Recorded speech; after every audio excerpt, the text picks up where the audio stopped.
So we now have a war which has spread over into a nuclear-armed state, Pakistan, and a policy which is destabilising relations between the two nuclear-armed states in the area. We haven't even got to what it does in terms of relations with the Russian successor states in the north, with Russia itself, or with China, or indeed with Iran. Afghanistan has always been in the wrong place at the wrong time. The only solution to this is that the great powers stop using it as a territory to pursue their larger aims. All right. Now, the solution, where should the solution come from? A, should that come from within Afghanistan or without Afghanistan? Outsiders come here and solve the problems of Afghanistan now that they're saying, well, no Al-Qaeda, but we're here to stabilize our country? What? Okay, it's hard to choose, but anyways, can I have you? I think this problem wouldn't be solved by the Americans, because this problem, I think, in my idea, would be solved by the countries around Afghanistan. And they would be, they can help. Do you include the Afghan people, and or no? Yes, but it's just the countries around. Yeah, just in Iran. I mean, the countries in the region countries. I mean, talking about them. So you're talking about a regional solution. Yeah. What do you think? You know, America and you know, its allies, you know, are there to seek for their benefits. So they're not. What is the solution now? The solution is that they have to spend all the expenses of war on the economy of Afghanistan, and you know, to have more extensions in an industry, and you know, replace the investment on the industry. Yeah. By what? By the outsiders, by the Americans and those who have occupied the country. Well, at this point? They're spending a lot of money out there, so they need to replace this money. The expenses of war with. I got it. Well, investment. You made your point. Many thanks. In my opinion, by enhancing the educational system and educational status in Afghanistan, they can actually solve the problem. Who do you think should enhance that educational system? If you ask me, the people in Afghanistan. People inside Afghanistan. Well, the solution, I think, it would start with Americans pulling out their troops, and foreign aid would hopefully help the Afghanis build an education system, build their medical system, and just to rebuild this war zone that's been created since the Americans took over in 2001. All right, withdrawal of the American forces and their allies and leaving Afghanistan in the hands of the people who are in there, the Afghanis. Well, I actually think that the process of democratization should be accorded with the culture of Afghanis and Afghanistan. And let's be honest, you know, the great product, let's say, of Afghanistan is opium and heroin and something like that, and the drugs. But now we see that the drugs are being used in the world, you know, intensively.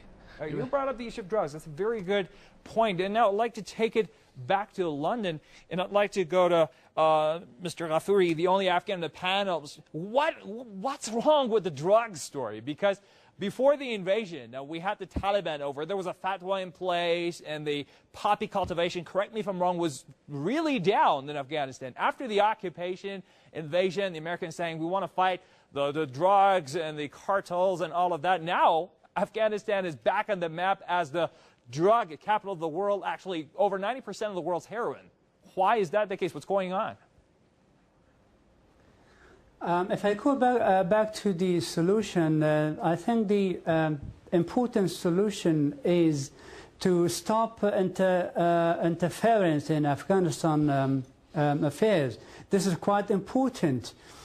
Most of these drug profits, it goes to these foreign troops, because this battle, this fight, cost a lot, and most of the profits go through the American soldiers, American aeroplanes. It's transferred to different parts of the world. So it is Afghanistan is left for 40 years with not even a single problem. Afghanistan lived in a peaceful atmosphere, but since last 3 decades from Russian invasion, so yes, problems started. the drugs and lack of education, and these problems started in Afghanistan. So yes, so the drug is one of the outcomes of the invasion of Afghanistan, and foreigners are involved in this problem. All right, now let's take it to Michael. Michael, of course, when it talks to Hamid Karzai, the Americans and the Brits have had this roller coaster relationship, if you will, talking about corruption, trying to distance themselves from him, and sometimes getting back to him. And right now, there's this talk of corruption. Just a few days back, we had this report out by the Americans themselves, the Inspector General for Afghanistan, saying, well, this corruption you guys are talking about, by the way, 3/4 of that has a foreign element involved. So on the idea of corruption and the drugs and whatever is happening that they're accusing of Hamid Karzai, who's only dubbed the mayor of Kabul. Well, corruption will always be difficult when establishing government controls, because the difficulties come in trying to sort of coordinate efforts to get to a particular place. And often the sort of Western standard of business will not be that domestically. So there will be a time frame where corruption will be sort of epidemic and to a large degree sort of hard to prevent. And also there will be an international element to it, because the foreign direct investment then in turn has to react within the marketplace they're in according to those mores and norms, for the simple fact otherwise business wouldn't get done. There are many models that have shown that, well, not many, that there could be a system that works together with the local government, where there's the UN that works together with the Afghan government, and they have to sign off on things together. But at the moment, that's not the situation for Afghanistan, as we both know. All right, Michael, they're telling me that we have less than 3 minutes, so I want to end the show with this question. Your speculations, your crystal ball speculations in the foreseeable future, I'm talking foreseeable future of Afghanistan, as long as we have President Obama in office, and whether or not that McChrystal prophecy would just turn out to be correct. Now, let's start with John. Well, I think there's a difficult choice facing all parties involved here, the British and American populations and their governments and the Afghanis. Either this is going to get seriously worse, and I fear that's what will happen when there's a surge of troops, which won't resolve the problem. There'll be further deaths, both of Afghanis on a very large scale and on a relatively large scale of the troops themselves, and it will destabilize the region.